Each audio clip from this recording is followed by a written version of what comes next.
Je suis dans la joie de voir le peuple de Dieu, que la paix du Seigneur soit avec chacun d'entre nous.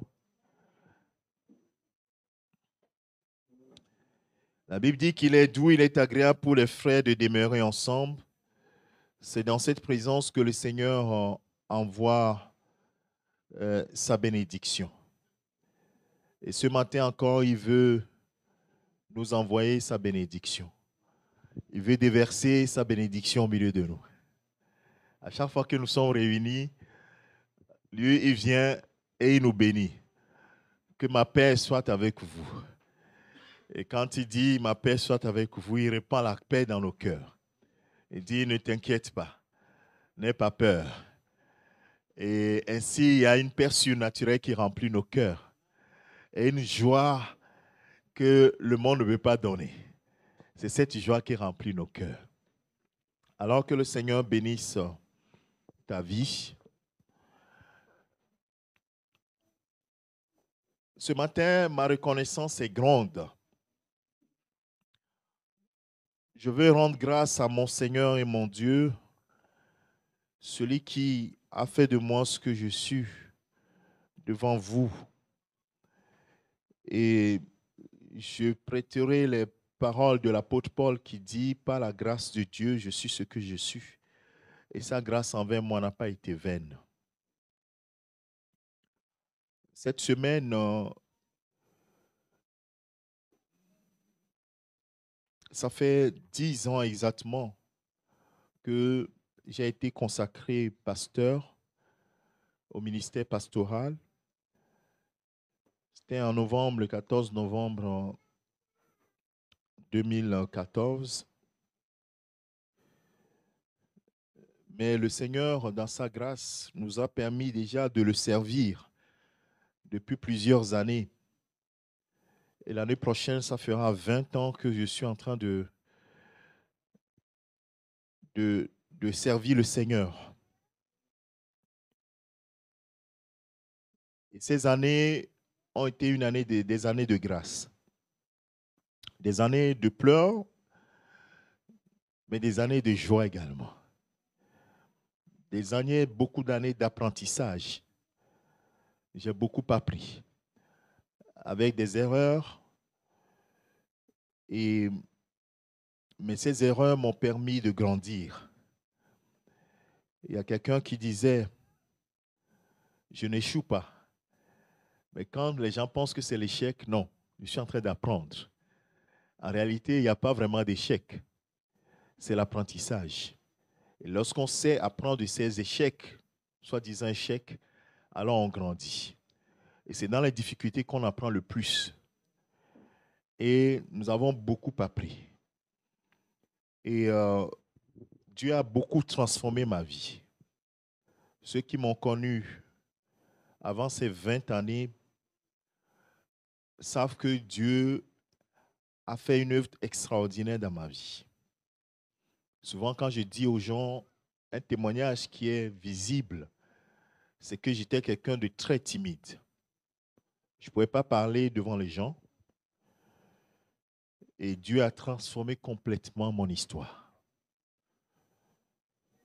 Je ne connaissais pas le Seigneur, ou bien je faisais semblant de le connaître. Plusieurs années, je me souviens quand on était encore très jeune, notre père nous avait acheté des Bibles. En ce moment, les Bibles n'étaient pas très répandues. Et moi et mon frère aîné, on avait chacun, je pense, ouais, chacun avait sa Bible. Mais les Bibles étaient restées assez neuves pendant plusieurs années. Les pages étaient restées neuves pendant plusieurs années. Ça veut dire qu'on fouillait peu. Vous avez compris ça? Parce que ce n'était pas habituel que des jeunes enfants comme ça lisent la Bible. Parce qu'on disait que c'était très compliqué. Et donc, nos parents nous poussaient à nous accrocher à Dieu. Les garçons, mon frère aîné et moi, on n'aimait pas trop cela. On aimait les jeux avec nos amis, et ainsi de suite. Jusqu'à ce que, en grandissant, je commençais pas à me poser des questions sur moi-même. sur ce que la vie voulait dire. Je voulais réussir brillamment dans mes études. Et je réussissais brillamment dans mes études. Mais c'était pas ce qui comblait, ça ne comblait pas mon vide. Donc, comme plusieurs d'entre vous, vous avez des ambitions dans la vie. Vous allez voir que quand vous allez atteindre ces ambitions, vous allez voir qu'il y a encore un gouffre devant. Elle s'est dit, mais ce n'est pas possible. J'ai pensé que le jour où je vais être ingénieur, je vais être docteur, je vais être ceci, ça va combler ton vide. Non, c'est le jour là que tu vas découvrir que, en fait, ce n'était pas ça. Il y a quelque chose qui manque. Et là, ce qui manque, en fait, c'est la place de Dieu. La Bible dit que Dieu a mis dans chaque être humain le désir de l'éternité. C'est lui-même ça. Et que tant que Dieu n'est pas présent dans ta vie, tu ne seras jamais satisfait. C'est impossible. C'est ça le mystère. C'est pourquoi les gens ils pensent que quand ils vont avoir beaucoup d'argent, parce que tu n'en as pas maintenant, tu as l'impression que quand tu auras beaucoup d'argent, tes problèmes vont disparaître. C'est faux. Ah, c'est parce que je ne suis pas marié. Vois, quand tu vas te marier, tu vas voir. Oh, c'est parce que je n'ai pas d'enfants. Quand tu vas avoir des enfants, tu vas voir. Donc, bien-aimé de Dieu, rien sur cette terre ne pourra satisfaire le vide que le Seigneur lui-même a laissé en nous. C'est-à-dire que quand Adam était dans le jardin créé par Dieu, la Bible dit qu'il est créé à l'image de Dieu. C'est-à-dire qu'il était plein, il était complet. Voilà, il était complet. Donc il n'avait besoin de rien. Dieu lui dit, bon, tu cultives le jardin, tu gères tout. La seule chose qui lui manquait, c'était d'avoir un être symbole à lui pour communier et pouvoir gérer les choses. Mais quand la désobéissance est rentrée dans la vie d'Adam, on a vu qu'il y a une séparation. Et depuis ce temps-là, l'homme fut Dieu, mais l'homme a besoin de Dieu. C'est-à-dire que la gloire de Dieu fait que l'homme ne peut pas s'approcher parce que la lumière est tellement intense que quand tu t'approches, il te voit ou bien tu te vois tel que réellement tu es. Et donc on fuit cette présence-là. Mais en même temps, cette présence nous manque. Ce qui fait que les gens vont combler ce vide-là avec de l'argent. Ils vont trouver que non, l'argent, ça ne me suffit pas. Ils vont, si c'est des hommes, ils vont utiliser des femmes, mais ils vont trouver que ce n'est pas vraiment ça. Si c'est des femmes, ils vont des hommes, mais ce n'est pas vraiment ça. Donc les gens vont acheter plein de voitures qui vont garer dans leur garage. Il y a des voitures qu'ils vont acheter, mais ils vont pas, pendant une année, ils ne vont même pas mettre le pied dedans. Seulement, ils viennent dans le garage, ils regardent. Qu'est-ce qu'ils sont en train de chercher? Ils veulent combler leur cœur. Mais rien ne peut combler ce cœur. Rien. Et donc, ils vont bâtir des grands bâtiments avec 10, 15 chambres. Il y a des chambres qui sont vides depuis que la maison est ouverte. Personne ne peut dormir parce que tu ne peux pas dormir. Il dort dans cette chambre aujourd'hui. Demain, il va dormir dans l'autre chambre. Mais ça ne se vit pas. Il dit non, cette maison-là même, je crois que ça ne va pas. Il va aller construire une autre maison. Qu'est-ce qu'il est en train de chercher? Il est en train de chercher la stabilité. C'est Dieu seul qui stabilise une vie. Dieu seul stabilise une vie. Donc si tu es au milieu de nous, tu es en train de chercher quelque chose, courir après quelque chose, je t'annonce déjà que quand tu vas attraper la chose, tu vas voir qu'il y a autre chose devant. Il y a des gens dans ce pays, on dit, Seigneur, si j'ai le papier, parce qu'il n'a pas encore le titre de séjour, si j'ai le titre de séjour, c'est comme si le monde va secouer le monde. Mais là, le titre de séjour, il dit, mais c'est ce que je cherchais depuis longtemps, c'est ça. Oh Seigneur, si j'ai un travail, il a le travail maintenant, il dit non. Maintenant, je vais être au chômage pour me reposer un peu. Vous voyez? Mais c'est ça en fait. Bien, mais la place là, il n'y a que Dieu qui puisse remplir. Et laissons Dieu remplir pleinement la place. Sinon, nous serons à l'église, mais nous serons encore en train de regarder ailleurs. C'est ça en fait le problème. Quand tu es à l'église, mais tu regardes encore ailleurs, ça veut dire que Dieu n'a pas pleinement pris sa place. Et donc, je visitais des églises. Et comme on a l'habitude de faire, beaucoup de gens aiment beaucoup les prières. Donc, il y a des gens qui sont des adeptes de ce qu'on appelle les veilles de prière. Bon, ici, c'est beaucoup moins. En Afrique, c'est-à-dire qu'ils sont dans leurs églises traditionnelles. Ils disent, ah, ça là, de toute façon, je suis né dedans. Mais tous les week-ends, ils sont quoi? Dans les camps de prière, dans les veillées de prière. J'étais parmi eux. Mais ce n'est pas satisfaisant.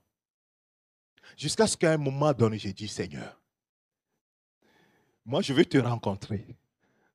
Je refuse d'avoir un intermédiaire.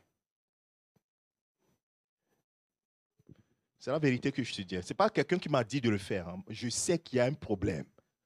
J'ai dit, moi, j'ai assez des intermédiaires.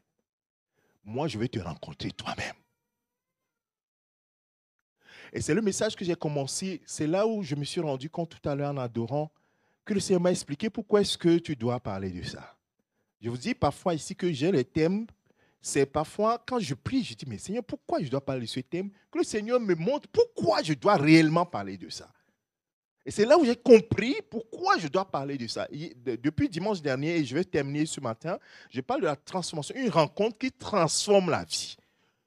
Bien-aimé, si ta vie n'a pas encore été transformée, c'est que, je vais employer les mots de l'apôtre Jean, tu ne l'as pas encore rencontré.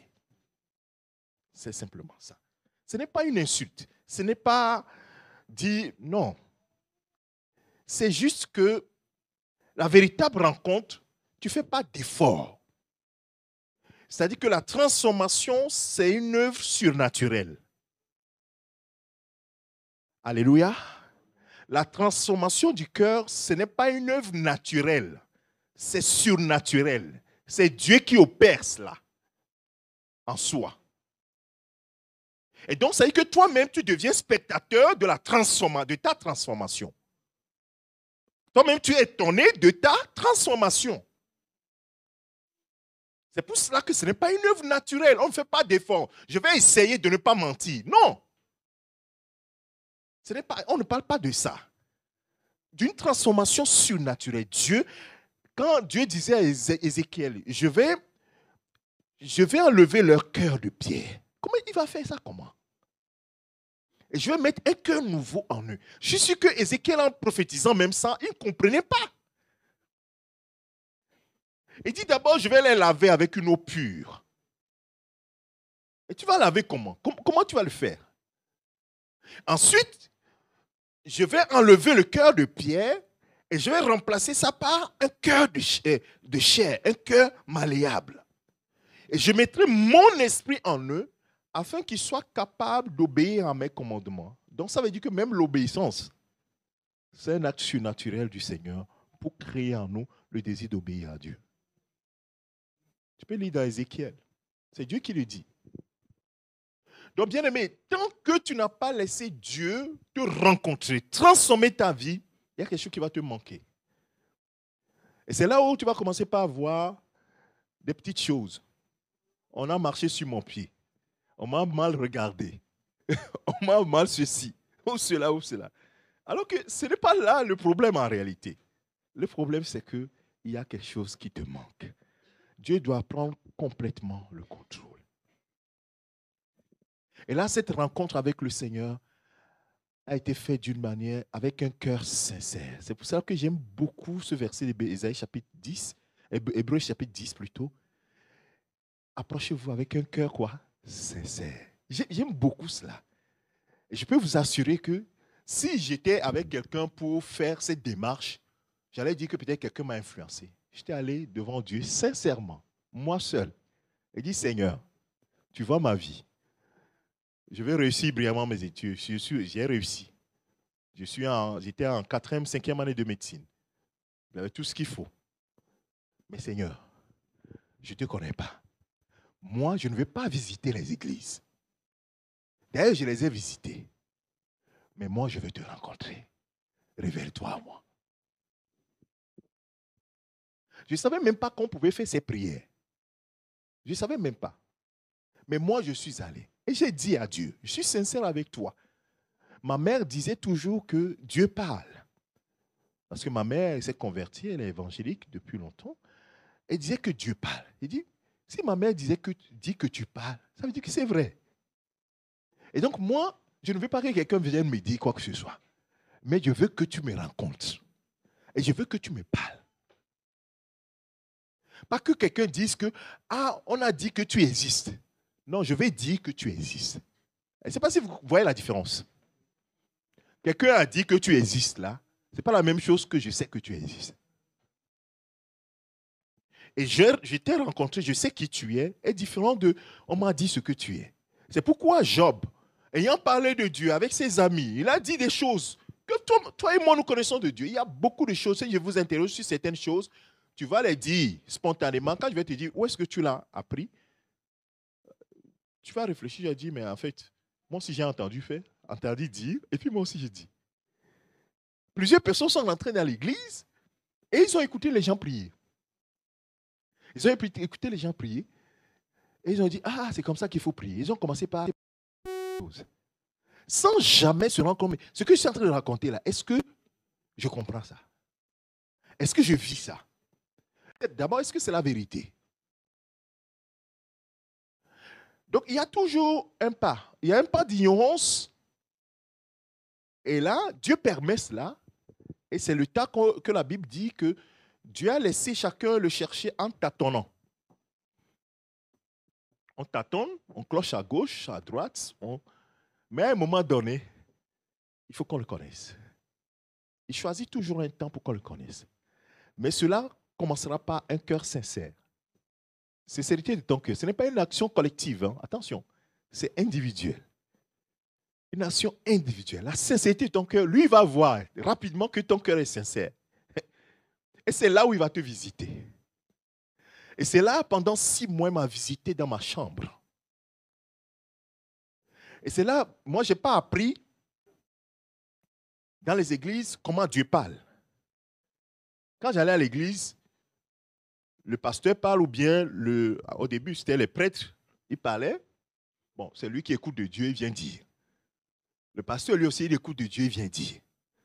Donc, pour moi, il n'y avait même pas, je ne me demandais pas ce que Dieu va dire. Mais là, j'ai commencé par me dire, il faut que tu me dises quelque chose, non pas sur ce que tu vas me donner, mais sur ma propre vie. Qui suis-je? Pourquoi tu m'as créé? Et qu'est-ce que tu veux de moi? Et c'est là où le Seigneur va commencer par me parler. Me dire des choses que je ne connaissais pas. J'ai découvert ça après, dans les Écritures. Je vous ai donné plusieurs fois des exemples ici. Ce matin, ce n'est pas pour parler de moi. Mais je suis en train de vous attirer, d'attirer votre cœur, pour que votre cœur soit ouvert. Dieu ne nous juge pas. Dieu nous aide à nous rapprocher de lui. Chaque jour nous sépare de la venue du Seigneur. C'est-à-dire, hier, nous étions plus loin, aujourd'hui, nous sommes plus proches. Demain, nous serons encore plus proches de la venue du Seigneur. Donc, bien aimé, arrivé à un moment, nous devons cesser de tâtonner et nous devons savoir ce que nous faisons. Et cela passe par la rencontre véritable qui transforme la vie. Et quand ta vie est transformée, toi-même, tu deviens spectateur. C'est ce que j'ai dit tout à l'heure. Et dans cette rencontre avec le Seigneur, sans que je ne mette pied dans une église, une personne de ma famille me voit. Ça fait comme, je ne sais pas, plusieurs mois qu'elle ne m'a pas vu. Et la personne me rencontre. Je sors de la maison, la personne arrive, je sors de la maison, me voit à 10 mètres. Mais toi là, qu'est-ce qui s'est passé? Tu as changé. Je n'ai pas parlé. Ça dit que quelque chose a témoigné au cœur de la personne que celui-là, il n'est plus la même personne. Elle me dit, mais qu'est-ce qui s'est passé? Tu as changé. Tu n'es plus la même personne. Et moi-même, d'abord, j'étais étonné. Je dis, mais pourquoi tu dis, je n'ai pas changé? Il dit, oui, tu as changé.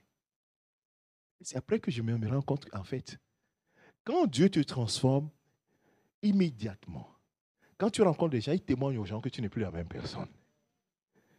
La Bible dit que le Saint-Esprit témoigne à notre cœur que nous sommes enfants de Dieu. De la même manière, il témoigne à l'autre que toi, tu n'es plus dans son camp.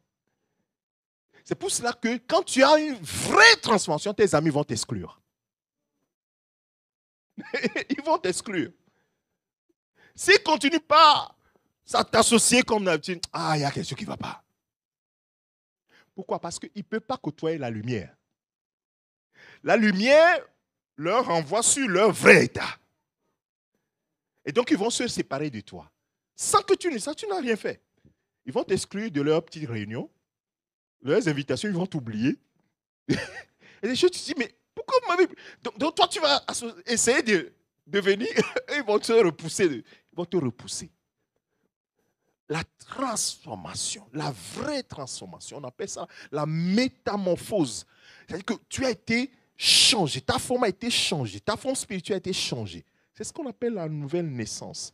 C'est une naissance spirituelle, ce n'est pas un effort. Alors ma question ce matin, mon frère, ma soeur, est-ce que tu l'as véritablement rencontré? Et est-ce qu'elle a transformé ta vie? Est-ce que le Saint-Esprit a témoigné à ta vie qu'il t'a transformé?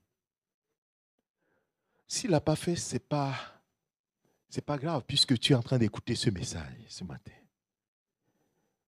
Puisqu'il ne fait pas sortir sa parole pour rien.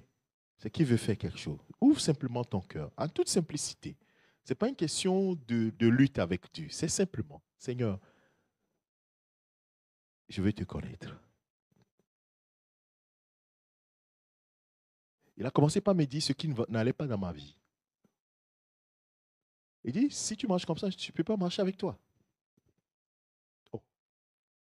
Moi, je pensais qu'on peut marcher, on peut vivre comme ça et marcher avec toi. C'est ce que je vois autour de moi. Il dit non. En réalité, si tu marches comme ça, je ne peux pas marcher avec toi. Si tu vis comme ça, je ne peux pas marcher avec toi. Alors, je commence par découvrir cette facette d'amour de Dieu qui m'explique simplement ses principes. C'est mes principes. Moi, je ne vais pas m'adapter à toi, mais c'est toi qui dois t'adapter à moi. Est-ce que tu veux marcher avec moi? Est-ce que tu veux que je marche avec toi? Alors, voilà comment tu vas marcher. Il commence par enseigner. Il dit, enlève ça de ta vie. Il n'y a pas de lutte. Tu acceptes, ben, alors le deal est fait, vous marchez ensemble. Tu n'acceptes pas, il dit, bon, ok, continue ta marche. Oui, il n'y a pas de lutte à ça. Et il continue. Et j'ai dit, bon, maintenant, je ne peux pas rester à la maison seulement, il faut que j'aille dans une église. Et je ne savais pas que je pouvais lui demander aussi de m'orienter. Au début, je ne savais pas. Et donc, je dis, ah, il y a cette église là où je passe souvent, je vais courir pour aller là-bas. Je suis allé là-bas. Il me dit, non, ce n'est pas là-bas que je t'ai planté. Je reviens à la maison. Et je dis, Seigneur, guide mes pas. Il dit, c'est maintenant que tu comprends mon principe. En réalité, tu dois tout me demander. Parce que moi, je sais le chemin. Toi, tu ne connais pas le chemin. Est-ce que quelqu'un apprend quelque chose ce matin? Même dans les moindres choses, ce n'est pas dans notre principe, parce que nous nous suffisons nous-mêmes. Ce n'est pas dans notre principe. Et donc, nous prenons le contrôle des choses. Il dit, il faut que tu me demandes. Je dis, ok, alors Seigneur, où est-ce que tu veux? Il dit, mes pensées ne sont pas tes pensées. Laisse-moi te guider. Et il me guide vers la communauté des frères chrétiens, une église, une petite église dans le quartier. Il y avait une trentaine de membres à l'époque, je pense. J'ai été invité, donc la réunion du soir, là, il y avait quoi? Peut-être une quinzaine de personnes, une vingtaine de personnes. Je m'assieds derrière, puis je prie, Seigneur. On m'a invité ici, je ne sais pas pourquoi tu as permis qu'on m'invite. Et j'entends la voix qui me dit, c'est ici que je t'ai planté. Ah oui? Donc si c'est ici que tu m'as planté, alors je vais rester là où tu m'as planté. Alléluia. Oui, il n'y a pas de lutte, il n'y a pas de lutte. C'est juste une marche avec quelqu'un. Dans Osée, on dit que deux personnes peuvent-ils marcher sans se convenir ensemble, sans parler ensemble? On dit, je marche avec le Seigneur. Mais toi et le Seigneur, vous faites quel deal? Vous parlez de quoi? Tu lui parles de quoi et lui te parle de quoi? Vous vous accordez sur quoi? Lui me dit, mais c'est ici que je t'ai planté. Ah, ben Seigneur, si c'est ici que tu m'as planté, c'est bien. Il n'y avait pas de chorale. Il n'y avait pas d'instrument de musique. Là où j'étais allé m'asseoir, il y avait une grande chorale. Oh, le dimanche, les louanges. Hey, tu vois les gens danser. C'est comme le ciel va tomber. Mais tu dis, mais ce n'est pas là-bas que moi je t'ai planté. Je t'amène là où il n'y a pas de chorale. C'est deux personnes qui se tiennent et qui conduisent la louange. C'est là-bas que je t'ai planté. Mais j'avais tellement une confiance en Dieu que je n'avais même pas douté un seul instant de la présence de Dieu dans ce lieu. J'étais assis. Et très rapidement, j'ai dit, mais enseignez-moi à jouer un peu au tam-tam. Moi aussi, je vais jouer pour le Seigneur, ainsi de suite, ainsi de suite. Jusqu'à ce que je sois ce que je suis aujourd'hui. J'ai compris que nous n'allons pas juger nos frères en disant, mais comment ils marchent comme ceci? C'est une perte de temps. Parce qu'en réalité, c'est normal qu'ils marchent comme ça. Parce qu'il n'a pas encore rencontré. Alors, qu'est-ce qu'il faut faire, Seigneur? Alors, on va prier, Seigneur. Rencontre mon frère. Rencontre-les. Une vraie rencontre. Parce que tous ceux qui t'ont vraiment rencontré, ils n'ont pas fait d'efforts. Leurs vies ont été bouleversées. Ce n'est pas des slogans que les pasteurs, dont tout le monde le dit. Oh, aujourd'hui, ta vie ne sera plus la même. Les gens viennent, ils partent comme ça, les mêmes personnes. Les mêmes personnes. Arrivé à moi, ils ne croient même plus. Et pourtant, ce n'est pas vrai. C'est vrai initialement. Que tous ceux qui l'ont rencontré ont été complètement bouleversés. Ont été changés. C'est la vérité. Mais parce que les cœurs n'ont pas appris à être dans la sincérité avec Dieu. Regarde ma vie, Seigneur, je le dis souvent ici, les gens pensent que peut-être j'exagère. Dis au Seigneur, je suis un voleur, il le sait déjà. Mais dis-lui, je suis un voleur. Dis-lui, je suis un fornicateur, j'ai besoin de toi. Sois sincère, il te regarde. Tout commence par la sincérité du cœur. La sincérité de ta demande.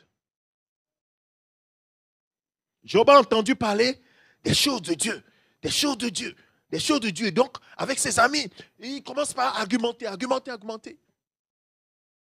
Quand Dieu va lui parler, il dit, ah, mon oreille avait beaucoup entendu parler de toi, comme beaucoup d'entre nous ici. Mais maintenant, qu'est-ce qu'il dit?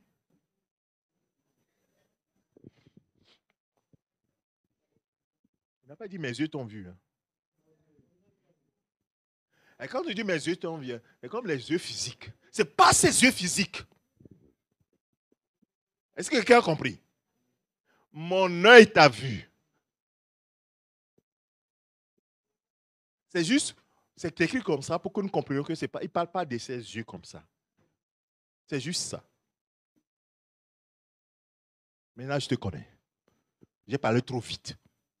J'ai dit des choses que je ne connais pas, que je ne maîtrise pas. Alors, Seigneur, prends pitié. Et Dieu dit maintenant, tu as compris, non? Fais-moi confiance.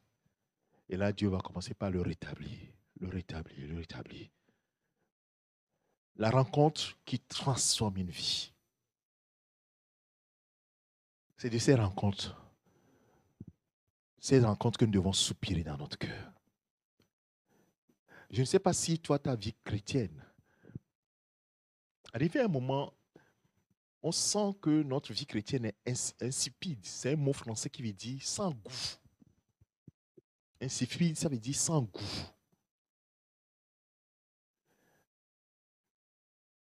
Mais la Bible dit que vous avez goûté que le Seigneur est bon. On a goûté que le Seigneur est bon. Et il est toujours bon. On dit que sa bonté et ses compassions nous sont renouvelées quand? Tous les matins. C'est tous les matins, tu découvres qu'il est bon. Tous les matins, quand tu te réveilles, est-ce que tu découvres, mais Seigneur, mais tu es bon envers moi.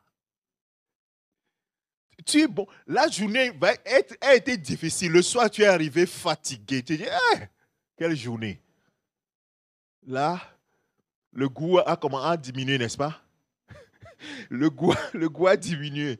Et c'est là où beaucoup, ils n'ont même pas la force de prier, du Seigneur, garde-moi, puis s'endorment. Même d'autres, ils vont dormir même sans prier. Mais le matin, oh, tous les matins, il renouvelle le goût. Alléluia. Le goût doit être renouvelé. Le goût doit être renouvelé. Et c'est pourquoi quand tu te révèles, Seigneur, déjà commence par dire merci Seigneur. En reconnaissant que c'est lui qui t'a donné le souffle de vie. Il dit, ah, il reconnaît que je suis encore là. Là, je viens, je lui dis, tu vois, ça a été dur pour toi hier. Mais c'est une nouvelle journée qui commence. Quand il dit à chaque jour suffit, chaque jour, tu vois, c'est une nouvelle journée. Je vais marcher avec toi. Je vais être avec toi. Prends courage. Nous allons marcher ensemble. Je vais te guider. Est-ce que tu es d'accord? Oui, je suis d'accord, Seigneur. Alors, il y a une joie qui t'envahit. Il y a une paix qui t'envahit. Tu pars tout content, dans la joie. C'est ça, tous les matins. Ces bontés, ces compassions avec toi sont renouvelées. Les prières matinales. Ne te lève pas et puis tu cours dans les toilettes, rapidement tu es dans le métro, tout ça là, tu commences tes activités. Non, prends un petit moment, Seigneur, pour qu'il puisse te redonner le goût. Alléluia. Le goût de sa bonté pour toi. Le goût de ses compassions envers toi. C'est là où tu vois les choses différemment. Et il témoigne encore à toi. Tu sais, tu es mon enfant. Tu es mon fils, tu es ma fille. Quelles que soient les difficultés que tu traverses. Et là, rapidement, je te donne quelques exemples. Tu as vu le cas de Job, tu vois la fin que je lui ai donnée. Tu as vu le cas de Joseph, tu vois la fin que je lui ai donnée. Et là, quelque chose, il y a une force surnaturelle qui va venir en toi. Le Saint-Esprit va reprendre le contrôle. Tu vas laisser la place au Saint-Esprit. Et c'est là où ta journée, tu vas commencer par prier sur le chemin. Et là, spontanément, Roboso Karabashina, Riraba Sakorababa. Oh, parfois, je suis dans la voiture. Je pense que ceux qui conduisent autour de moi, ils disent, mais celui-là, qu'est-ce qu'il a dans la voiture? Je prie en langue, je crie au Seigneur. Je suis sur le volant, je suis en train de crier au Seigneur. J'arrive au boulot, c'est comme si je suis gonflé à bloc, quoi. Le Saint-Esprit dit, prie, prie, prie. Je prie, je prie, je prie, je prie, je prie, je prie, je prie. J'arrive. Waouh. Quand je m'assois comme ça, je dis, c'est comme si je sens que je suis environné de sa gloire. Mon frère, ma soeur, la vie chrétienne, ce n'est pas une vie d'église. La vie d'église, c'est une autre chose. La vie d'église, c'est une vie de communauté. Mais la vie de Dieu, c'est une communion avec le Seigneur. Et cette communion, c'est tout instant, à tout instant, à tout instant que tu dois le renouveler. Mais tu ne peux pas le faire si au préalable, tu n'as pas été transformé. Le préalable, c'est ça, en fait, la transformation. Et là, ce matin, nous allons voir un cas. Je t'ai parlé, je ne sais pas pourquoi est-ce que j'ai parlé de tout ce que je viens de dire. Mais je vais te parler d'un homme. Je ne vais pas être très long. Mon épouse me dit, à chaque fois que tu dis que tu ne veux pas être très long, c'est le jour là où tu es très long. Donc, je retire ce que je viens de dire. Je ne sais pas si je serai long, je serai court. C'est mieux comme ça. Donc, elle me rappelle, elle dit, le jour où tu dis que tu ne vas pas être long, c'est le jour là que le Saint-Esprit te pousse. Donc, ne dis plus ça. Voilà, laisse le Saint-Esprit parler, simplement. Amen. Donc, je retire ce que je viens de dire. On va lire un texte dans Luc chapitre 19.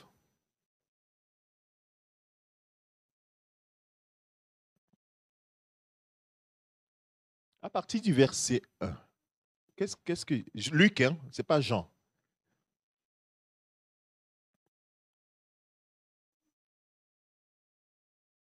Voilà, c'est ça. J'aimerais que le Saint-Esprit parle à ton cœur, mon frère, ma soeur. C'est bien pas l'histoire de quelqu'un. Le Seigneur m'a permis de te donner un peu mon histoire. Ce n'est pas que je me glorifie, c'est pourquoi j'ai commencé par dire que ce n'est pas la grâce de Dieu. Ce n'est pas loin de moi la pensée de me glorifier. Je ne suis pas meilleur que toi. C'est pourquoi je me dis, toi aussi, tu peux le rencontrer véritablement. Je ne suis pas une exception, non. Les anciens sont là, avant moi, dans les Écritures, dans la vie chrétienne, avant moi. Mais moi, je t'ai donné aussi comment, dans ma petite personne, comment j'ai fait ma démarche avec lui. Peut-être que ce n'est pas la même chose que tu vas faire. Peut-être que c'est aujourd'hui, en écoutant juste la parole, le Saint-Esprit va te convaincre et tu vas véritablement le rencontrer. Donc, ouvre simplement ton cœur. Là, on va parler d'un homme qui s'appelle Zachée. Probablement Zacharie, qui est le diminutif qui est Zachée, on ne sait pas, mais bon, voilà. Et la Bible dit que Jésus, étant entré dans Jéricho, traversait la ville. Jéricho, vous vous rappelez de Jéricho, lors de la traversée, le peuple d'Israël va traverser le Jourdain, la première ville qui est fortifiée, c'était Jéricho qui a été tombé dans la main du peuple de Dieu. Ainsi, Jéricho, après, on a compris que Jéricho... Excusez-moi, je ne sais pas pourquoi ce truc-là. Ouais. Et Jéricho a grandi jusqu'à ce que Jéricho est devenu une ville où il y avait beaucoup de choses qui étaient faites. Et les historiens disent que beaucoup de parfumerie. Jéricho était riche, c'était une cité notoire au temps de Jésus, tout cela. C'était une cité avait une grande renommée parce qu'il y avait c'était riche en baume, en miel, en citron, les roses et aussi d'autres produits parfumés. Il y avait à Jéricho, c'était une ville très riche. Il y avait toutes ces choses qui étaient à Jéricho. C'était important ce détail-là. Pourquoi? Parce qu'on va dire que il y avait un homme à Jéricho qui s'appelle Zachée, qui était un homme riche. Donc on comprend qu'il est dans une ville riche. Comment il s'est fait sa richesse? La Bible dit qu'il est le chef des publicains. Vous allez voir dans beaucoup de traductions, on dit le chef des collecteurs d'impôts et de taxes. Ah, vous comprenez maintenant. On ne peut pas collecter des taxes là où il n'y a pas de richesse. Il n'y a rien. On a dit collecteur d'impôts. Peut-être qu'il va collecter, mais il ne sera pas riche. Mais il est riche parce que la ville est riche. Et comme il collecte des taxes et des impôts, des choses, il s'est fait sa richesse là-bas. Pour ceux qui savent, dans certains pays où on collecte des impôts, vous savez comment ça se passe. Quand la personne doit payer 10 000, elle dit, bon, je n'ai que 8 000. Bon, on s'arrange. C'est comme ça que les gens faisaient. Et les gens continuent de faire des choses comme ça. Donc, ce n'est pas le temps où il y a le temps d'Internet, où tout est tracé sur ordinateur. C'est-à-dire que ces achats, ces amis-là qui vont chez les gens, ils notent. Donc, si ce que Jacé a noté, c'est ça qu'il a noté. On ne sait pas ce qui est la vérité. Donc, Zachée, il s'est fait un peu de sous dans cette affaire. Et la Bible dit qu'il est devenu un homme riche. Alléluia. Donc, Zachée était riche. Mais quand on dit chef des collecteurs d'impôts, c'était les Romains qui dominaient. Donc, ça dit qu'il a été nommé par les Romains. Deux choses qui ne vont pas plaire du tout à ses compatriotes. Non seulement il vient nous tricher avec les impôts, les taxes, mais deuxièmement, il travaille avec ceux qui nous dominent ici. Donc, c'est des gens, les publicains sont des gens qu'on n'aimait pas beaucoup. Pas beaucoup, on ne les aimait pas. Et Matthieu faisait partie également, Matthieu le disciple. C'est pourquoi ça n'a pas été facile avec Pierre, parce que Pierre lui fait la pêche et puis Matthieu qui vient dire, tu as fait la pêche, c'est combien de poissons? Non, je vais prendre les taxes dessus. Donc c'était un peu chaud pour les disciples d'accepter Matthieu dans leur groupe. Donc on voit que Jésus s'occupe de tout le monde. Les voleurs, les gens bien, et même les gens qui collaborent avec le dominateur. Alors, cet homme riche va faire quelque chose. Je t'emmène vraiment sur les pas de cet homme. Dis-toi que tu es là en train d'observer Zachée. Zachée, cet homme riche du quartier, de la ville, qui est quand même, à l'époque, quand on dit quelqu'un de riche, ça veut dire qu'il a des serviteurs, des servantes.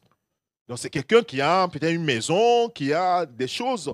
Voilà, quand il passe, on sait que c'est un homme important qui passe. Et voilà, tu vois ce chef des collecteurs d'impôts. On dit que Jésus passe dans le quartier et tu le vois courir. Alors, nous allons lire le texte un peu.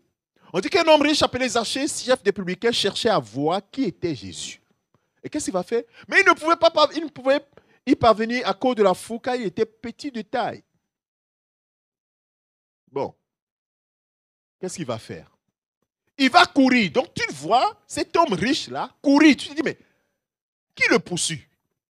Qui est en train de le poursuivre? Non, personne ne le poursuit. Zachée cherche à voir Jésus, à connaître qui est Jésus. Bien, mais ces détails ne sont pas en vain dans les Écritures. Cela témoigne du cœur, de la soif qui est dans le cœur de cet homme.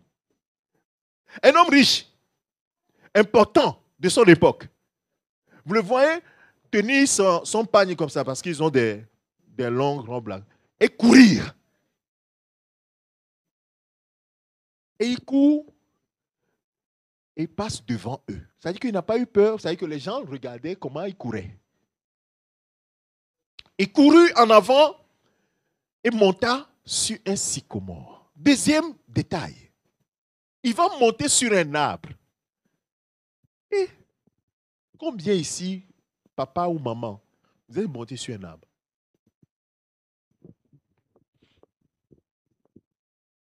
Vous êtes déjà, à cet âge-là, vous êtes déjà monté sur un arbre? Qu'est-ce que vous allez chercher sur l'arbre? Non mais, mettons-nous, Zachée, c'est un père de famille là. Zachée court et il monte sur un arbre. C'est les enfants qui montent sur les arbres, non, n'est-ce pas? Et les parents disent, toi, descends de cet arbre-là. Si tu tombes là. Maintenant, c'est le vieux Zachée qui monte sur l'arbre. Bien aimé, vous voyez ce qu'on appelle la soif de Dieu. La soif de Dieu ne regarde pas à la honte. La soif de Dieu ne regarde pas à ce que les gens vont penser de moi. La soif de Dieu ne regarde pas à ce que l'image que je vais avoir de moi. La soif de Dieu ne regarde pas ces choses. Elle est tellement forte que on est prêt à tout pourvu qu'on le connaisse. Alléluia. Et c'est ça que le ciel a remarqué. Tout ce que tu fais dans le secret de ta vie, le ciel le remarque. Pour que tu le saches. Ceux qui ne savent pas, quand tu vas manger à la table des païens, ça je parle en parabole ça, hein? Tu vas manger, hier c'était samedi, tu vas manger à la table des païens, et puis tu fais ça. Et tu viens au milieu de nous t'asseoir discrètement. Lui, il t'a déjà vu. Il était là, il a vu. De la même manière, quand ta soif était énorme comme la soif de Zachée, qui dit je vais voir Jésus. Il n'a pas appelé les gens en disant je vais voir Jésus, n'est-ce pas? C'est dans son cœur.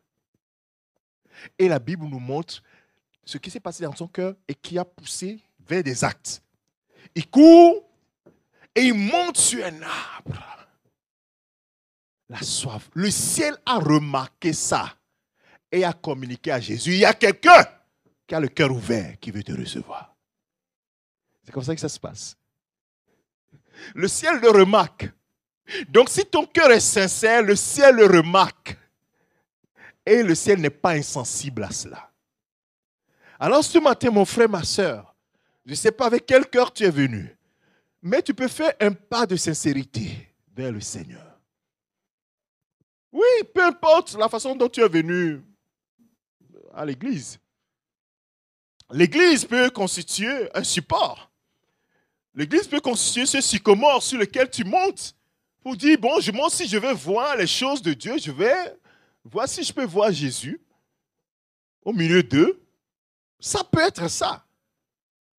Mais il faut que ton cœur soit ouvert parce que Jésus va s'adresser à toi. Alléluia.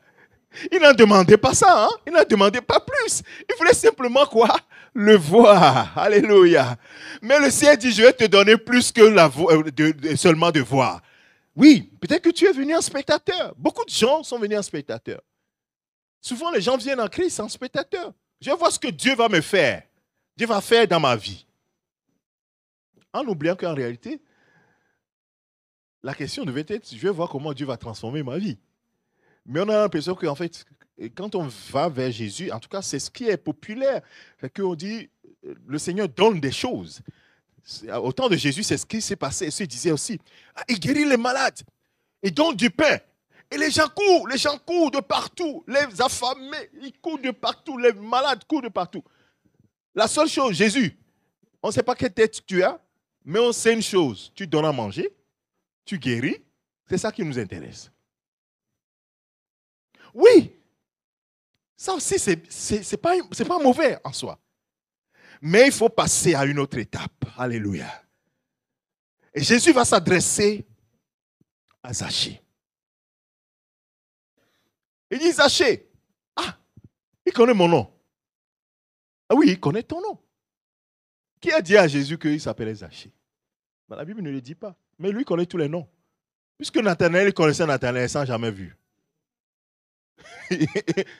Donc ça, c'est la première surprise à Zachée. Et Jésus arrive à cet endroit et il lève la tête et le regarde. Zachée, à toi de descendre. Car il faut que je demeure aujourd'hui dans ta maison. Mais comment c'est possible? Mais Jésus, quand est-ce que tu as pris la décision? Mais moi, je ne te connaissais pas. Moi, je cherchais seulement à te voir. Mais toi, tu m'as déjà vu. Tu as pris la décision de rester chez moi. Oh, bien-aimé de Dieu, le Seigneur connaît tout de toi. Ceux qui le cherchent le trouvent. Dans Jérémie chapitre 29, verset 13 et le verset 14, la première partie, verset 14, il dit: vous me chercherez et vous partirez. On peut m'afficher cela, Jérémie chapitre 29, verset 13. Vous me chercherez et vous me trouverez. Si vous me cherchez de tout votre cœur. Verset 14, la première partie, verset 14. Je me laisserai trouver par vous, dit l'Éternel. Cherchez de quoi? De tout votre cœur. Zachée cherchait Jésus de tout son cœur. Allez jusqu'à monter le papa riche du quartier, qui monte sur un arbre, bien aimé de Dieu. Mesurez un peu la chose là. Et moi, j'aime beaucoup Jésus. Jésus honore ceux qui cherchent à l'honorer. Parce que Zachée, tu as cherché à me voir. Et tu n'as pas regardé ton rang social, ta richesse, ce que les gens penseront de toi. Mais simplement pour me voir. Moi, le fils du charpentier. N'oubliez pas ça, hein? Qui n'a pas été à l'école des grands rabbins, là. Et tu es monté sur l'arbre pour me voir. Alors, non seulement tu vas me voir, mais je vais demeurer chez toi. Amen. Est-ce que quelqu'un a ce cœur ce matin? Si tu me cherches, je me laisserai trouver par toi. Et il y a quelque chose, les résultats à cela. La Bible dit que spontanément, Zachée est descendu. Zachée se hâta de descendre. Il dit, hâte-toi de descendre. Qu'est-ce que Zachée a fait? Jésus, la Bible dit qu'il s'est hâté de descendre. On a employé les mêmes mots. C'est comme Philippe. On dit, lève-toi promptement et va sur la route là. La Bible dit que Philippe s'est levé promptement. C'est un ordre. Hâte-toi de descendre. Il s'est hâté, il est descendu. Et il va recevoir Jésus avec joie. Jésus, on ne le reçoit pas en graissant les dents. Quelqu'un dit, ah, ce que les pasteurs demandent qu'on répète là. Oh, moi, je l'ai répété plusieurs fois. C'est les pasteurs qui demandent de moi. Moi, ça, je n'ai pas besoin de ça. Vous voyez? Et ça, là, Dieu a déjà vu ça. Ce détachement. Oh, inviter Jésus dans son cœur, là. Oh, moi, je l'ai fait plusieurs fois. Ce que les pasteurs répètent, là, puis on répète. Donc, c'est les pasteurs. Moi-même, je n'ai pas besoin, mais c'est les pasteurs qui répètent. Vous voyez? Ce détachement-là, Dieu le voit. Et Dieu ne n'exauce pas. Dieu, il regarde dans le cœur. Il ne regarde pas ce que nous sommes en train de dire. On peut tromper les pasteurs. On peut tromper les serviteurs de Dieu. C'est pour cela qu'il y a certaines transformations. Dieu fait en sorte qu'aucun serviteur n'est là. Comme ce que j'ai dit là. Aucun serviteur n'était là. C'est le cœur que Dieu exauce, bien-aimé de Dieu. Le cœur. Et il s'est hâté de descendre pour aller accueillir Jésus chez lui. Et là, les gens se disent, mais ce n'est pas possible. Jésus, qui ne pêche pas. Mais comment lui va accepter aller loger chez un homme, quoi? Pécheur. Parce que non seulement il est un voleur, un truand, mais aussi, c'est quelqu'un qui, certainement, il était orgueilleux aussi. Et il collaborait avec l'ennemi. les Romains qui avaient la domination sur la région. Mais Jésus ne va pas regarder cela. Bien aimé, le point de rupture qui a permis à Jésus de recevoir la grâce de Dieu, c'est qu'il a complètement abandonné son moi. Le moi n'est plus important. Moi, je ne suis plus important. C'est Jésus qui est important. Alors Jésus, je viens à toi. Jésus dit, je suis à la porte de ton cœur. C'est la même chose ici. Apocalypse chapitre 3, verset 20. Je suis à la porte de ton cœur, je frappe. Si tu ouvres, je rentrerai chez toi. Je vais souper avec toi et toi avec moi. Et je vais demeurer chez toi. Moi et mon Père, nous viendrons et nous demeurerons chez toi. Je suis en train de citer plusieurs versets. Oh frères et sœurs. Alors, le seul fait que Jésus puisse s'adresser à Zachée, que Zachée, avec joie, reçoit Jésus dans sa vie, immédiatement, une transformation surnaturelle va rentrer dans le cœur de Zachée.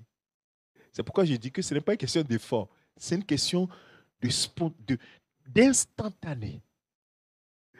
Le seul fait que Zachée dit, entre chez moi avec joie. Paf! Son cœur a été touché, transformé. Et les conséquences vont être immédiates. Les conséquences vont être immédiates. Donc les choses, ce n'est pas bon. Seigneur, peut-être que l'année prochaine, je suis dans le processus de me convertir. Processus. Quel processus? Il n'y a pas de processus. C'est juste accepter Jésus avec joie et la transformation immédiate. Alors la suite nous dit quoi? La suite nous dit, voyant cela, il murmurait, donc verset 8, mais Zachée se tenant devant le Seigneur. Quelque chose s'est passé instantanément. Zachée, son cœur a été transformé. Lui qui était attaché aux richesses et qui en demandait encore, il se tient devant le Seigneur et dit, maintenant j'ai pris une décision, Seigneur.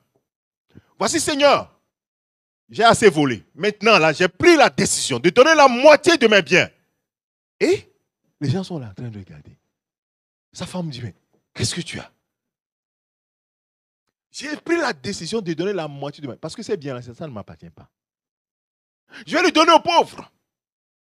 Et si j'ai fait tort de quelque chose à quelqu'un, ça, ce n'est pas une bonne tradition.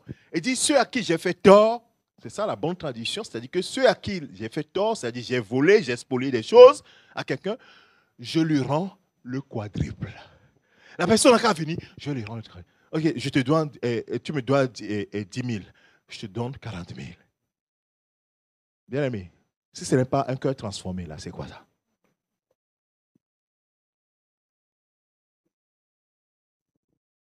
Si ce n'est pas un cœur transformé, c'est quoi, frère? Est-ce que vous pensez que Zachée a réfléchi? Mais son cœur est transformé. Il dit volontairement. Ce n'est pas que Jésus lui a dit maintenant, il faut que tu fasses. Non. Il a pris la décision.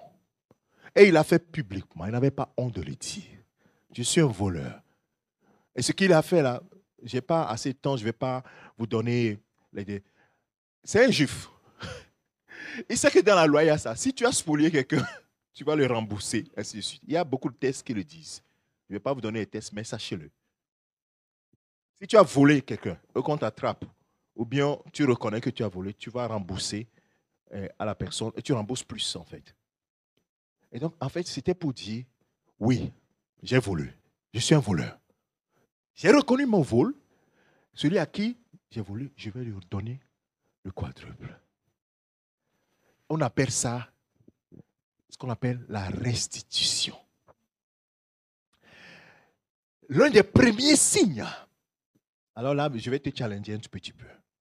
L'un des premiers signes de la transformation de ton cœur, c'est ton désir de restituer. Le téléphone que tu as volé là, que tu as mis chez toi, il est encore chez toi. Il dit maintenant je suis devenu enfant de Dieu. Et tu vois le voisin chez qui tu as volé là. Et tu vois, voisin, maintenant je suis devenu un chrétien. Hein? Il dit, ah, c'est bien frère. Mais moi, je cherche depuis celui qui a volé mon téléphone, je ne trouve pas. Peut-être que tu vas prier pour que Dieu puisse découvrir le Père a besoin. Il dit, ah, Dieu même sait. Non, le téléphone est là, va lui remettre le téléphone. C'est ça la restitution. Oh, voisin, tu sais, avant là, on ne sait pas ce qui nous arrive. Mais maintenant, c'est moi qui ai volé le téléphone. Mais maintenant, Jésus a touché mon cœur. Je te ramène le téléphone. Le voisin dit non. Mais c'est vrai. Oui, c'est vrai. C'est ton téléphone, je te remets le téléphone. Le voisin dit non. Je crois que quelque chose s'est passé dans ta vie. Parce que tu n'es pas obligé de venir de rendre le téléphone. Qu'est-ce qui s'est passé? Le voisin est maintenant curieux de savoir. Le voisin est curieux. Parce que oui, il y a curiosité à ça. Et je vais vous raconter une histoire que j'ai écoutée. Il y a un chrétien il y a un jeune qui s'est converti. Et dans sa conversion, le Saint-Esprit le convainc. Il vient voir le pasteur et dit, j'étais apprenti quelque part, j'ai volé les choses de mon patron. Ah! Il dit, mais il faut que tu rendes. Il dit, mais ça fait longtemps, j'ai même quitté là-bas. Les choses... Il dit, bon, ok, tu vas estimer ce que tu as volé. Tu vas écrire une lettre à ton patron. Tu vas lui dire, ton ancien patron, que quand j'étais chez toi, j'ai volé tes choses. Maintenant, ces choses-là, bon, je ne sais pas où ça s'est, mais c'est l'estimation à peu près de, je dis n'importe quoi, 1 000 €. Et donc, reçois ce chèque de 1 000 €, je te redonne ce que je t'ai volé. Parce qu'aujourd'hui, je suis devenu un enfant de Dieu et je ne peux pas garder ce qui était à toi. Le petit dit non, mais bon, je ne peux pas faire ça. Ça fait longtemps, lui, il a oublié ça. Il dit non, il faut que tu le fasses. Et le jeune a fait ça. Le patron n'en revenait pas. Il dit, je comprends que tu as été vraiment transformé parce que tu n'étais pas obligé. Moi, j'ai même oublié cette affaire-là. Parce que le premier signe de la transformation du cœur, c'est qu'on veut réparer. On veut réparer ce qu'on a gâté. C'est le premier signe, en fait. C'est quelque chose dans ton cœur qui dit non. Mais comment j'ai pu agir comme ça? Comment j'ai pu faire une chose pareille? Je veux réparer. C'est juste ça. Et quand on rencontre Jésus, il y a cette transformation. On ne lutte pas avec ça. Je veux juste redonner ce que j'ai pris. Oh bien-aimé de Dieu. Peut-être que tu as vraiment rencontré le Seigneur. Mais tu as serré le cœur, tu n'as pas fait la restitution. C'est vrai qu'aujourd'hui, nous n'enseignons pas beaucoup la restitution. Dans le corps de Christ, il y a certains, je suis sûr, qui sont ici, qui n'ont jamais entendu parler de ça. La restitution. De retourner ce que tu as pris quelque part. De refaire, de demander pardon à celui à qui tu as fait tort. Moi, je suis arrivé ici. Il y a une personne qui m'a fait tort, mais moi aussi, je lui ai fait tort. J'ai prié, le Seigneur dit, il faut que tu répares ça. Il dit, mais Seigneur, comment je fais? J'ai plus son numéro, ceci. Et il dit, il va te pousser, tu vas trouver le numéro. Le frère Landrian sait quelque chose, parce que j'en ai discuté avec lui. Bien aimé, quand tu as le cœur ouvert, tu veux le faire, Dieu va secouer, tu vas avoir le moyen pour pouvoir faire la restitution. Je t'assure. Et je suis allé vers cette personne. Je rentrais au pays, j'ai pu trouver le numéro, j'ai donné rendez-vous à la personne. On est assis. Je lui ai dit ce que je lui reprochais. Je lui ai dit là où j'ai fauté, là où ainsi de suite. J'ai dit maintenant je suis devenu un enfant de Dieu. Il fallait que je puisse le faire. La personne était surprise de ma réaction. Était surpris que je puisse prendre la décision. Des années, ça faisait plus de peut-être 10 ans que tu viennes pour pouvoir faire ça. Il dit maintenant, tu ne sais pas le statut que j'ai maintenant. Maintenant que c'est fait, tu vas te mettre à genoux, je vais prier avec toi. Vous vous rappelez l'histoire de Job et ses amis? sinon la personne ne sera pas aussi bénie. J'ai prié pour cette personne-là. Bien-aimé de Dieu, tu en es où dans ta relation avec le Seigneur? Parfois, il y a des choses qui bloquent notre vie, non pas parce que Satan est en train de faire quelque chose, parce que nous avons encore gardé certaines choses qui attirent les mouches. Vous voyez l'image que je donne souvent. Dans certains pays, on fait certains poissons-là. Des poissons qui attirent des mouches, beaucoup de mouches. Tous les poissons n'attirent pas beaucoup. Il y a un type de poisson là. Au Togo, on appelle ça la honhon. Il s'agit que la viande qui sent.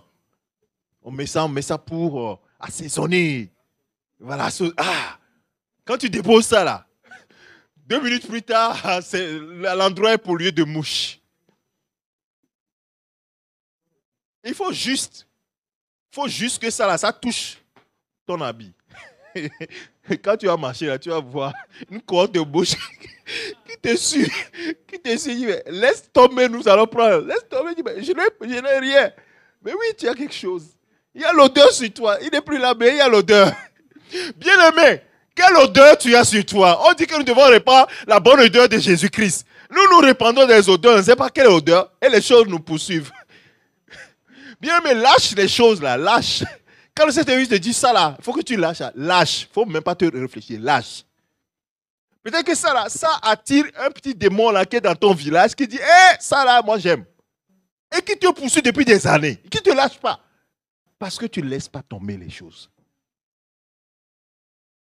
Zachée, qui va maintenant dire que Zachée c'est un voleur. Zachée lui-même a dit, si je t'ai volé, viens. Je vais te donner 4 fois ce que je t'ai... Maintenant, qui va dire dans la vie que Zachée c'est un voleur? Zachée est en train de faire quoi? Dieu est en train de restaurer totalement Zachée. Vous voyez ce que le Seigneur fait? Il va te restaurer. Quand il t'a pris quelque part, tu étais un voyou. Tu es un coureur de jupons. Quand il va te transformer là, vous savez ce que le Seigneur va faire? Il va te renvoyer au même endroit. Pour que tu ailles répandre maintenant la bonne odeur de Jésus-Christ. Parce que tu avais répandu une odeur là qui puait encore. Donc les gens disent, il y avait un jeune homme ici. Il a fait trop de dégâts. Quand tu te dis que tu es dans la gloire avec le Seigneur là, alors que les gens sont ici en train de grincer les dents à cause de toi là, c'est pas bon. Moi, je ne savais pas que c'est ce que le Seigneur faisait. Là où je suis né, on me connaissait, les petits étudiants voyous là, qui reviennent dans leur vie faire les petits malins. Maintenant que je suis devenu chrétien, Dieu dit, tu vas retourner là-bas. Tu vas retourner là-bas. Quand je suis retourné, le pasteur de ma mère s'est dit, les jeunes là, ça dit que lui, il est très virulent, donc il n'aime pas beaucoup les étudiants qui viennent faire des bêtises. Et donc, eux tous, personne ne m'approchait, parce qu'ils ne savaient pas que j'étais converti maintenant. Mais c'est normal. C'est normal. Tu as répandu une mauvaise odeur. Tu vois que les gens t'approchent comment? Jusqu'à ce que le Seigneur va faire la restauration. Et demander, Seigneur, je ne sais pas, je ne peux pas circuler et dire aux gens que maintenant je suis chrétien. Il y a chrétien dans chrétien. Hein? Vous avez compris? Quand tu vas dire que tu es chrétien, bon, on veut voir, on veut voir. C'est vrai, hein? Aujourd'hui, là, même quand on dit souvent aux sœurs qui cherchent des maris, là, on dit quand quelqu'un te dit, oh, moi je suis un chrétien, tout ça, là, qui vient vers toi. Hey, il ne faut pas écouter seulement chrétien, hein, et courir, hein. Il y a quelqu'un qui a dit à l'évangéliste Robert, il a travaillé avec quelqu'un, il dit, hey, dans votre église, est-ce qu'il y a des femmes là-bas? Il dit, mais pourquoi tu me poses des questions? Il dit, hey, les sœurs en Christ, ils aiment les frères en Christ. Moi, je vais me transformer en frère en Christ, je vais venir au milieu de vous, je vais prendre une là, je vais aller jusqu'au mariage avec lui, avec elle. Il dit, mais j'en ai fait celle qui est dans ma maison. C'est vrai, hein? C'est pas que celle qui est dans ma maison. Là. Elle dit, sœur en Christ, je suis devenu frère en Christ. Et quand on s'est marié là, le dimanche, il dit, on va aller à l'église. Il dit, quelle église?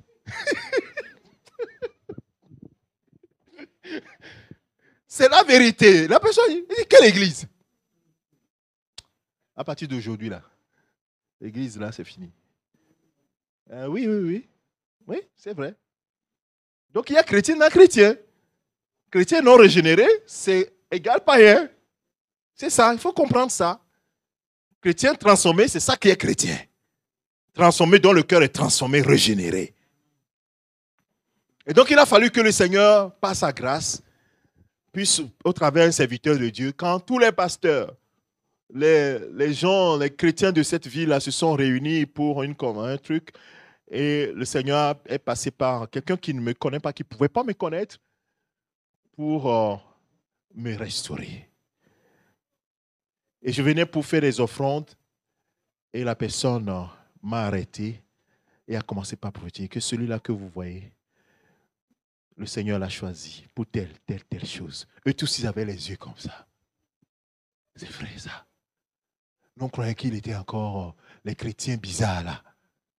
Non, donc ça dit qu'il est vrai. Le lendemain, eux tous, ils étaient à la porte de mon bureau. Il veut venir me rencontrer. Mais on ne savait pas que tu as été transformé. Mais oui, vous voyez, les gens te voient dans ton quartier, tout ça là. Tu dis que tu vas à l'église, mais ce n'est pas suffisant. Ils veulent voir les transformations. Ils veulent voir les choses dans ta vie. Alors mon frère, ma soeur, ce matin nous allons prier. J'en ai assez parlé. Est-ce qu'il t'a transformé? Il y a certains qui ont été transformés véritablement. Mais ils sont repartis prendre le vomi qu'ils avaient laissé. C'est ce qu'on appelle des gens qui ont rétrogradé. Il y a certains qui sont toujours à l'église, mais qui ont rétrogradé. C'est-à-dire qu'ils ont pris l'habitude le dimanche de se lever pour aller à l'église. Donc ils n'ont pas perdu cette habitude. Mais dans leur cœur, ils ont déjà rétrogradé. Mon frère, ma soeur, Jésus t'appelle. Ce matin, peut-être que tu es monté sur le sycomore, juste pour dire, bon, aujourd'hui encore, je veux venir voir si je peux voir Jésus. Au travers de ce message, le Seigneur lève les yeux vers toi. Il dit, descends de ton cheval. Descends du sycomore. Je vais demeurer chez toi. Nous allons nous mettre debout. Nous allons nous mettre debout tous ensemble. Ta famille peut t'abandonner. Oh, les hommes de ce monde peuvent t'abandonner, mais Jésus est fidèle. Les hommes de ce monde peuvent t'abandonner, mais Jésus est fidèle. Tes amis peuvent t'abandonner, tes collègues peuvent t'abandonner. Les hommes de ce monde peuvent t'abandonner, mais Jésus est fidèle. Il est fidèle. Les hommes de ce monde peuvent t'abandonner, mais Jésus est fidèle.